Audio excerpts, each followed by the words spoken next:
नमस्कार दोस्तों, मैं शिवम पटेल आप सभी लोगों का स्वागत करता हूं इस YouTube चैनल पर जिसका नाम है एडुकेयर हब पर।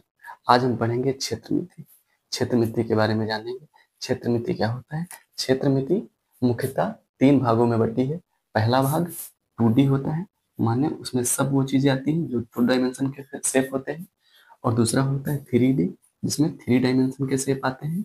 और तीसरा होता है बहुभुज। तीसरा होता है बहुभुज। ठीक है, तो पहला पढ़ेंगे 2D। 2D में सबसे पहले क्या जानेंगे? ऐसी फिगर जिनके सिर्फ 2 डायमेंशन होते हैं।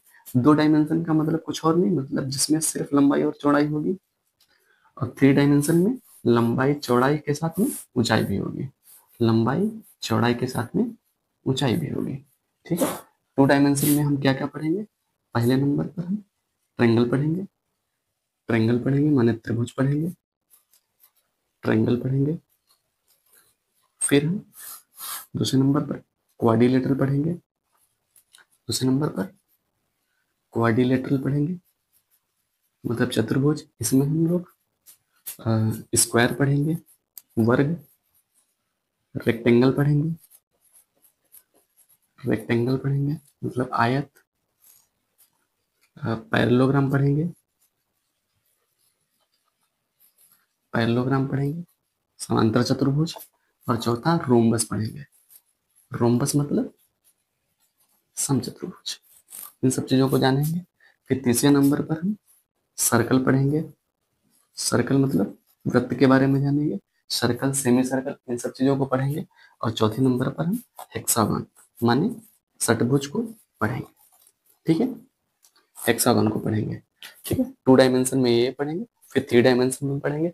3 डायमेंशन में क्या क्या पढ़ेंगे हम आगे के वीडियो में बताएंगे। और बहुभुज में क्या पढ़ेंगे ये भी हम आगे वीडियो में बताएंगे। आज हम सबसे पहले ट्रायंगल को जानने का प्रयास करेंगे। ट्रायंगल, ट्रायंगल किसको कहते हैं?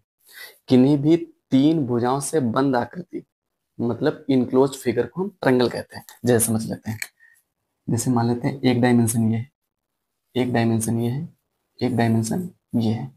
इसका कुछ नाम हो सकता है ए, बी और सी। ये मान लेते हैं एक्स है, बी सी एक्स है, ए बी वाई है और ए सी जेड है। ठीक है, तो क्या क्या कंडीशन हो सकती है त्रिभुज बनने की? सबसे पहले जानेंगे हम कंडीशन। ट्रायंगल में पहली बात क्या जानेंगे? कंडीशन, कि कौन कौन सी कंडीशन हो सकती है, स्थितियां क्या क्या बन सकती हैं। जैसे कोई भी ट्रायंगल तभी बन सकता है जब उनकी 2 भुजाओं का योग तीसरी भुजा से बड़ा हो। जैसे हम कह सकते हैं एक्स प्लस, जैसे मान लेते हैं ये एक्स, वाई और जेड 3 भुजा हैं, तो इनमें किन्हीं भी 2 भुजाओं का योग, जैसे हम एक्स प्लस वाई का योग करेंगे तो ये जेड से ज्यादा आना चाहिए। वाई प्लस जेड का करेंगे तो ये एक्स से ज्यादा आना चाहिए। और अगर x प्लस जेड का करेंगे तो ये y से ज्यादा आना चाहिए। अगर ऐसा होता है तो इस कंडीशन में त्रिभुज बन सकता है। ऐसे ही ये हो गया एडिशन के संदर्भ में। ऐसे ही आगे सब्ट्रैक्शन में क्या बोलेंगे? किन्हीं भी 2 भुजाओं का अंतर, किन्हीं भी 2 भुजाओं का अंतर होना चाहिए। जैसे मान लेते हैं x माइनस वाई का अंतर हमेशा कम होना चाहिए जेड से। ऐसे ही y माइनस जेड का अंतर हमेशा कम होना चाहिए x से। ऐसे ही x माइनस जेड का अंतर कम होना चाहिए y से। ठीक है, इनके जगह पे हम संख्याएं भी ले सकते हैं। ये हमने मॉड इसलिए लगाया है क्योंकि हो सकता है x का मान कम हो, y का ज्यादा हो तो नेगेटिव आ जाएगा। और ऐसी कंडीशन में मॉड क्या होता है? मॉड से बाहर जो भी लिखते हैं हम हमेशा सकारात्मक चिन्ह के साथ लिखते हैं, माने पॉजिटिव साइन के साथ लिखते हैं। ठीक है, इतनी कंडीशन बन जाएगी। जैसे मान लेते हैं कोई भी 3 भुजाएं कोई भी ले सकते हैं, जैसे 2, 4 और 5। जैसे हमने क्या ले लिया? 2, 4 और 5। समझना थोड़ा ध्यान से, 2, 4 और 5। क्या ये त्रिभुज बन सकता है? तो बोलेंगे 4 और 2 6, 5 से ज्यादा है, करेक्ट। 4 और 5 2 से ज्यादा है, करेक्ट। और 2 और 5 7 भी 4 से ज्यादा है, तो बन सकता है। ऐसे ही मल्टीपल एग्जाम्पल ले सकते हैं। ठीक है, आगे के वीडियो में आगे बताते हैं बने। अगला है types of triangle. Types of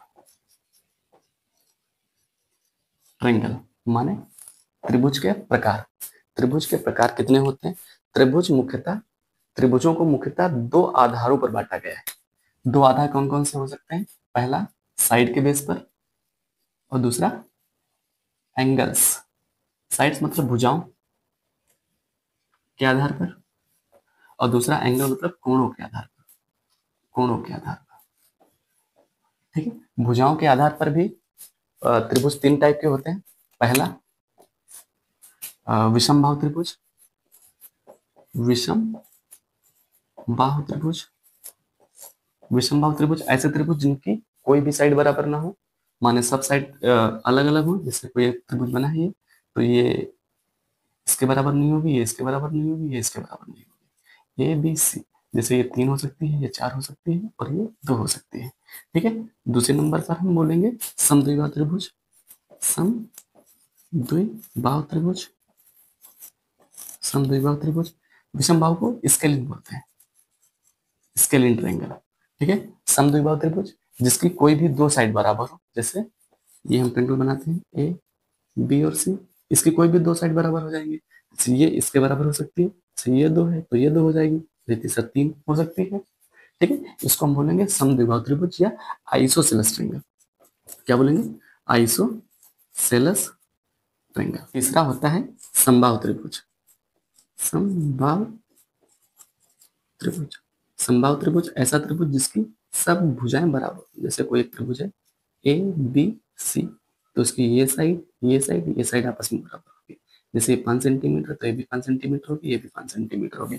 ध्यान रखने की बात यह है कि जितनी साइड बराबर होंगी उतने कोण भी बराबर होंगे। जैसे विषमबाहु त्रिभुज में कोई भी भुजा बराबर नहीं है, तो इसका कोई भी कोण एंगल भी आपस में बराबर नहीं होगा।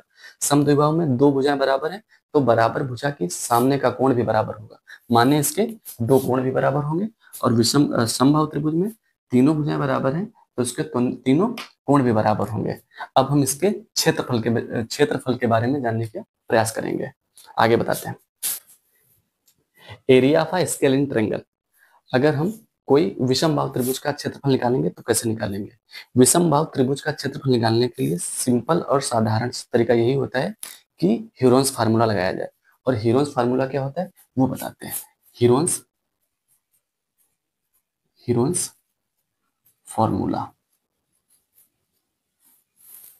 कोई ट्रायंगल है, मान लेते हैं कोई ट्रायंगल है एबीसी। ट्रायंगल कैसा है? स्केलिन, जिसकी कोई भी साइड बराबर नहीं है।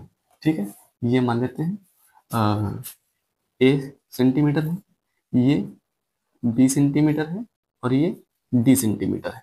तब कैसे इसका ह्यूरोन्स फार्मूला कैसे लगाकर इसका क्षेत्रफल माने एरिया निकालेंगे? तो सबसे पहले इसका अर्ध परिमाप निकालेंगे। ठीक है, अर्ध परिमाप क्या होता है? एस इक्वल्स टू, तीनों भुजाओं को जोड़ देंगे, A plus B plus D divide by 3। इसको ये यहां से एस निकल आएगा। ठीक है, जो एस निकलेगा वो ह्यूरोन्स फार्मूला मिलेगा। ह्यूरोन्स फार्मूला होता क्या है? लिखेंगे area equals to under root में S minus A, S minus B, S minus C. यहां से जो एस की वैल्यू निकलेगी उसमें से पहली भुजा घटा देंगे एस लिखकर, दूसरी भुजा घटा देंगे, फिर एस में से तीसरी भुजा घटा देंगे। ऐसे हम ह्यूरोन्स फार्मूला लिख लेंगे।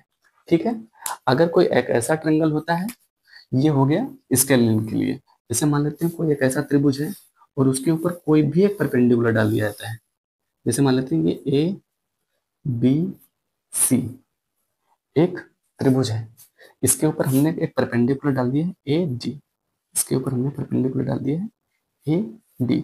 जैसे ही परपेंडिकुलर डालेंगे वैसे ही एक एंगल फ्रेम हो जाएगा 90 डिग्री का। और जैसे ही 90 डिग्री फ्रेम होता है, हमको पता चल जाता है कि कोई भी एक ऐसा त्रिभुज जिसमें कहीं भी 90 डिग्री बन रहा होता है वो राइट एंगल ट्रायंगल का ही हिस्सा होता है, माने वो समकोण त्रिभुज होता है। और जब ये समकोण त्रिभुज होता है, जब ये समकोण त्रिभुज होता है तब इसका एक फार्मूला बन जाता है। तब क्षेत्रफल बराबर एरिया इक्वल टू हम लोग क्या लिखते हैं? क्षेत्रफल बराबर 1/2 आधार गुणे ऊंचाई, 1/2 आधार गुणे ऊंचाई। आधार जैसे मान लेते हैं ये x है, ये y है, ये इतना y है। ठीक है, और ऊंचाई h है, तो उसका क्षेत्रफल क्या हो जाएगा? 1/2 आधार गुणे ऊंचाई। आधार x है और ऊंचाई h है, तो 1/2 x इंटू एच बोलेंगे या x इंटू एच का हाफ बोलेंगे, ये होता है। ठीक है, एक तीसरा त्रिभुज और बनता है जब हमको कोई एंगल दे देता है। जैसे मान लेते हैं कोई त्रिभुज बनाया है, उसके एक एंगल दे देगा थीटा। जैसे कोई एक त्रिभुज बनाया है, जैसे बना देते हैं, ठीक है, और सी ए बी सी, और इसके बीच का हमको एक एंगल दे दिया है थीटा। तब हम इसका क्षेत्रफल कैसे निकालेंगे? जैसे ये साइड हमको दे रखी है एक्स है, और ऐसे ही ये साइड दे रखी है वाई है, तो इसका क्षेत्रफल कैसे निकालेंगे? तो लिखेंगे एरिया इक्वल्स टू, क्या लिखेंगे? एरिया इक्वल्स टू 1/2 भुजाओं का मल्टीप्लीकेशन करा देंगे, गुणनफल करा देंगे एक्स वाई, और साइन के साथ में एंगल ले लेंगे, साइन के साथ में एंगल ले लेंगे, यही इसका क्षेत्रफल का फार्मूला हो जाएगा। ठीक है, तो हमने क्या सीखा है कि स्केलेन ट्रायंगल होता है जिसकी कोई भी साइड बराबर नहीं होता है, उसके लिए हम हीरोन्स फार्मूला लगाते हैं। हीरोन्स फार्मूला में एस माने अर्ध परिमाप, एस और कुछ नहीं होता है, अर्ध परिमाप होता है। इसको हम क्या कहते हैं? अर्ध परिमाप, सेमी पेरीमीटर। क्या कहते हैं? अर्ध परिमाप, सेमी पेरीमीटर। एस निकाल देते हैं, तीनों भुजाओं का योग करके 3 से भाग कर देते हैं, तो यहाँ से एस निकल आता है, और एस की वैल्यू हम हीरोन्स फार्मूला में रख देते हैं, S S minus A S minus B S minus C करके। फिर आता है कोई भी एक ट्रायंगल होता है जिसके ऊपर कोई भी परपेंडिकुलर डाल दिया जाता है, तो वो उसका क्षेत्रफल निकालने के लिए हम 1/2 आधार गुणे ऊंचाई कर देते हैं, क्योंकि जैसे ही परपेंडिकुलर डालेंगे उस ट्रायंगल पे एक 90 डिग्री, इनफैक्ट 2 90 डिग्री बन जाएंगे, उसमें कोई भी हम एक 90 डिग्री लेकर 1/2 आधार गुणे ऊंचाई लगा देंगे। ठीक है, फिर तीसरा बनता है जब कभी कभार दिया जाता है कि कभी एक एंगल थीटा दे दिया जाता है, उस कंडीशन में हम जैसे उसकी भुजाएं दे देगा दो एक्स और वाई, तो उन दोनों भुजाओं का योग करके थीटा के साथ एंगल लेके आधा कर देते हैं। ऐसे हम थीटा वाले त्रिभुजों का भी क्षेत्रफल निकाल सकते हैं। इस वीडियो में हम बस इतना ही सीखेंगे। आगे वर्ग और आयत सीखने के लिए अगला वीडियो बनाएंगे जो 10-12 मिनट का होगा, उसमें सिखाएंगे। अगर आपको ये वीडियो अच्छा लगा हो तो हमारे चैनल को लाइक और सब्सक्राइब करें। थैंक यू, धन्यवाद, मिलते हैं नेक्स्ट वीडियो में।